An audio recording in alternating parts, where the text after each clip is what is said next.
جو پہلے لاس کے اندر موجود جو چیزیں ہیں اس کو کس طرح سے اس کے اندر جو ہے وہ ضم کیا ہے یہاں اس میں ایڈ کیا کیا. تو یہاں تفصیل کے ساتھ ہے بات ہو سکتی ہے، لیکن میں یہ بتا دوں کہ جو ورکر کی یا ورک مین کی ڈیفینیشن 25 قوانین کے اندر کسی نہ کسی شکل کے اندر بیان کی گئی ہے، وہ ان 25 میں سے 14 ایکٹس کے اندر جو ہے وہ بیان کی گئی ہے. یعنی کہ وہ مختلف جگہ پر اس کا اسکوپ مختلف ہو سکتا ہے. وہ ذرا اگر میں نے لکھی ہے تو یہ میں بعد میں چونکہ یہاں ہم نے ڈیٹیل سے ڈسکشن نہیں کرنی تو یہ پریزنٹیشن میں سب کو واٹس ایپ بھی کر دوں گا تاکہ یہ پتہ چل جائے کہ کس ایکٹ کے اندر جو ہے وہ کون سی ڈیفینیشن کس انداز سے کی گئی ہے. وہ ذرا ایکٹ موجود بھی ہے لیکن ایک اوور ویو ہو جائے گا. تو یہ جو ہے ورکر کمپنسیشن ایکٹ کے اندر ورکر کی ڈیفینیشن ہے.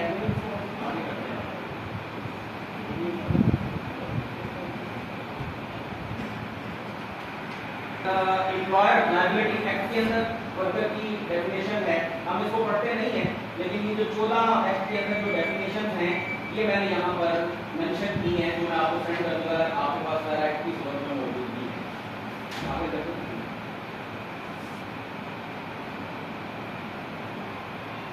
اوپر اس کے جو ہے وہ ایکٹ کا نام لکھا ہوا ہے اور نیچے اس کے اندر جو ورکر کی ڈیفینیشن ہے وہ مینشن ہے. اس سے آپ اس کو کا پتہ چل جائے گا کہ اس کو کس طرح سے ورک آؤٹ کیا. اچھا جی امپلائی کی جو ڈیفینیشن ہے وہ پہلے دن کن ایکٹس کے اندر کس انداز کے اندر موجود ہے.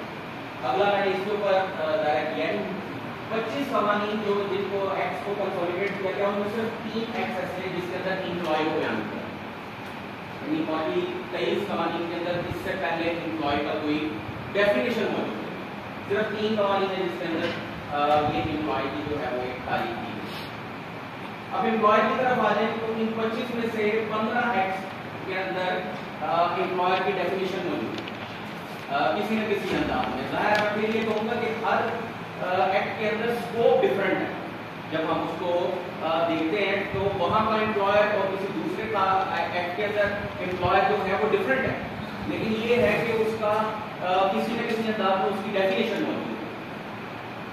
آکوپائر کی جو ہے وہ یہاں ڈیفینیشن کی گئی ہے. تو آکوپائر کا جو ورڈ ہے ویسے یہ بڑا ابھی قریب میں ہی ایجاد ہوا ہے. تو یہ 3 ایکٹس کے اندر آکوپائر کی بھی ڈیفینیشن موجود ہے. جو 3 میں ہے وہ بھی اس کے اندر جو ہے وہ میں نے اس کی ڈیفینیشن بھی لکھی ہوئی ہے اور اس کا جو ہے وہ ایکٹ کا حوالہ بھی دیا.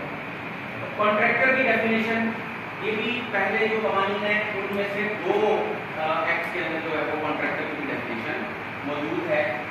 اسی طرح سیلف امپلائی جو ہے اس کی بھی 25 میں سے صرف ایک ایکٹ کے اندر جو ہے وہ یہ ڈیفینیشن موجود ہے.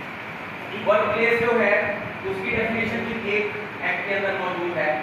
اب اسٹیبلشمنٹ کیونکہ یہ تو تقریباً سارے ہی ایکٹس کے اندر ظاہر ہے کہ کہیں نہ کہیں اسٹیبلشمنٹ کو انہوں نے بیان کیا ہے. تو 11 ایکٹس کے اندر جو ہے اس کی پوائنٹس ہی ہیں اسٹیبلشمنٹ کی.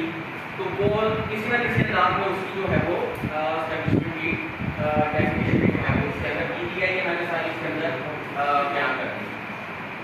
امپلائمنٹ ایجنسی کی آگے جو دیگر ڈیفینیشن ہیں اس کے اندر ایک ایکٹ کے اندر امپلائمنٹ ایجنسی کی ڈیفینیشن موجود ہے وہ بھی اس کے اندر بیان کرتی ہے. اچھا اب یہ آپ ذرا نوٹ فرمائیں یہ میں نے جو آپ کے سامنے اس کو کنکلوڈ کیا ہے کہ ورکر اور ورک مین کی 14 ایکٹس کے اندر جو ہے وہ کسی نہ کسی انداز میں ڈیفینیشن ہے. امپلائی کی جو ہے وہ 3 ایکٹس کے اندر جو ہے موجود ہے. امپلائر کی 15 ایکٹس کے اندر موجود ہے. آکوپائر کی 3 ایکٹس کے اندر ہے. کانٹریکٹر کی 2 ایکٹ کے اندر ہے. سیلف امپلائی کی 1 ایکٹ میں ہے. اسی طرح ورک پلیس کی 1 ایکٹ کے اندر ہے. اسٹیبلشمنٹ کی 11 ایکٹس میں ہے اور امپلائمنٹ ایجنسی کی 1 ایکٹ کے اندر ڈیفینیشن کسی نہ کسی شکل کے اندر موجود ہے.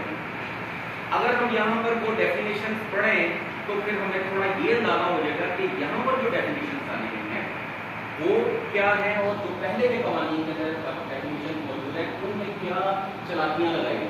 لیکن چونکہ میں اس کے اوپر نہیں ڈسکس کر رہا کہ ایک تو ظاہر ہے اس کے اوپر پہلے ڈسکس ہو بھی گیا ہے اور اب وقت بھی ظاہر ہے کہ کم ہے تو تفصیل کے ساتھ یہ ڈسکس نہیں ہو سکتا. چونکہ یہ ڈیفینیشن جو پہلا ہی چیپٹر ہے تو میں یہ سمجھتا ہوں کہ یہ جو پورا کوڈ ہے ان ڈیفینیشنز نے آگے تمام چیپٹرز کے اندر अंदर और तमाम सेक्शंस के अंदर किसी न किसी तरह से इस्तेमाल है। जाहिर है कि पहले डेफिनेशन जो की गई है वहाँ पर तो सिर्फ एक वर्ड यूज किया जाएगा और पीछे ये वाला पूरी डेफिनेशन है वो वहाँ पर एक्टिव होगी। अब मैं ये चाहता था, मैंने जो सबसे ये कहा था कि इसके ऊपर इस अंदाज में वर्किंग की जाए कि ये जो डेफिनेशन है ये आगे किस किस सेक्शन के अंदर किस अंदाज में इस्तेमाल हुई, ताकि एक क्लियर पिक्चर आ सके। लेकिन ज़ाहिर इसके लिए बड़ा टाइम चाहिए और वो यहाँ पर सारी तफसील के साथ प्रेजेंटेशन इस तरह से दी नहीं जा सकती।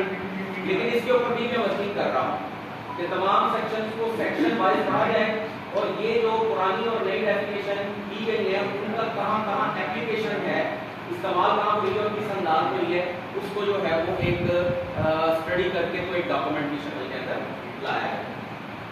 अच्छा, मेरी यहाँ पर एक सजेशन है, इसमें आप सब बैठे हैं, आप सब मौजूद हैं, आप इसमें हमारी रहनुमाई भी करेंगे।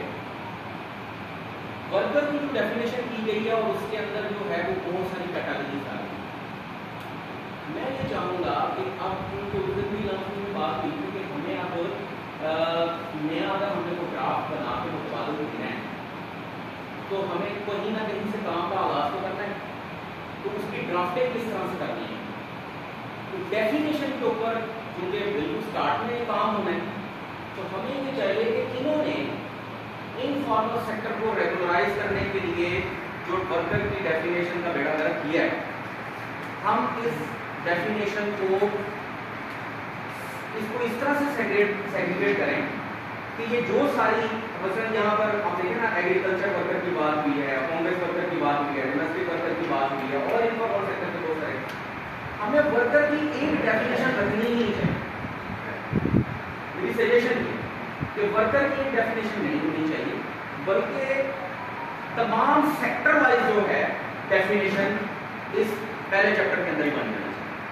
यानी हम ये लिखें कि एग्रीकल्चर वर्कर, उसके आगे उसकी डेफिनेशन आ गई, डोमेस्टिक वर्कर उसके आगे उसकी डेफिनेशन आ गई, होम बेस्ड वर्कर उसके अंदर उसकी डेफिनेशन आ गई। इसी तरह हमारा जो ज़ाहिर सनती वर्कर है उसकी एक कॉम्प्रिहेंसिव ज़ाहिर पहले उसकी डेफिनेशन मौजूद है, उसके ऊपर बेशुमार हमारे पास प्रेसिडेंट्स भी हैं, फैसले हैं, तो एक उसकी एक डेफिनेशन बन जाए।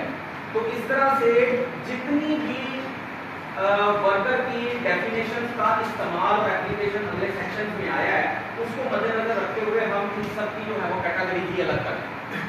यानी जब वर्कर की डेफिनेशन हो तो उसके नीचे बड़ी क्लैरिटी के साथ जो है वो 15-20 डेफिनेशन जो उन्होंने इकट्ठी करके एक बनाने की कोशिश की है, क्योंकि जब उसका इस्तेमाल आगे होता है तो वो फिर वो सारी लिखना है। यानी जहाँ हम वर्कर को फायदा देने की भी आगे बात करते हैं तो वहाँ पे चूंकि वर्कर की डेफिनेशन के अंदर कॉन्ट्रैक्टर भी है, सब कॉन्ट्रैक्टर भी है, तो वो फिर वो भी वो फायदा उठा। तो लिहाजा ये थीम है कि हमें इसका आगाज इस तरह करना चाहिए कि सारी डेफिनेशन भी वर्कर की अलग अलग करती जाए और जब हम कोई कोड पेश करें तो हमने कहेंगे कि एक डेफिनेशन की बजाय ये हमने 20 डेफिनेशन वर्कर की की है, ये सब आगे जब इस्तेमाल होंगी तो वहाँ पर फिर स्पेसिफिकली वो उस डेफिनेशन का हवाला है। ठीक है, तो ये इसके अंदर जो है वो मेरी सजेशन है जो इसका मुझे डाल रहे हैं। तो जाहिर है कि ये एक मेरी राय है कि अगर हम इस तरह से डेफिनेशन के ऊपर काम करें और यही तरीका हम वर्कर के अलावा एम्प्लॉयर का देखें कि कहाँ कहाँ पर किस तरह से एम्प्लॉयर को हम कैटेगरीज के अंदर डिवाइड करके डेफिनेशन कर सकते हैं, एम्प्लॉय को कहाँ पर डेफिनेशन कर सकते हैं, और इसी तरह अगर कहीं पर हमें कॉन्ट्रैक्टर की भी डेफिनेशन डालनी है, चाहे वो हमें उसको रिजेक्ट करने के लिए कहीं पर आगे डालनी है तो उसकी भी डेफिनेशन एक वादे हम यहाँ अलग बना, और एम्प्लॉयमेंट एजेंसी की भी डेफिनेशन जो पहले भी मौजूद है इस कोड के अंदर उसका किस तरह से इस्तेमाल हुआ उसकी भी एक डेफिनेशन अलग बन जाए। तो ये एक मेरी राय है। मेरा ख्याल है इसके ऊपर आपने मुझसे बात की होगी क्योंकि मैं शरीक नहीं था तो इसलिए मुझे शायद रेपुटेशन हो गई हो, तो अगर रेपुटेशन हुई हो तो मैं मालूम करता हूँ। तो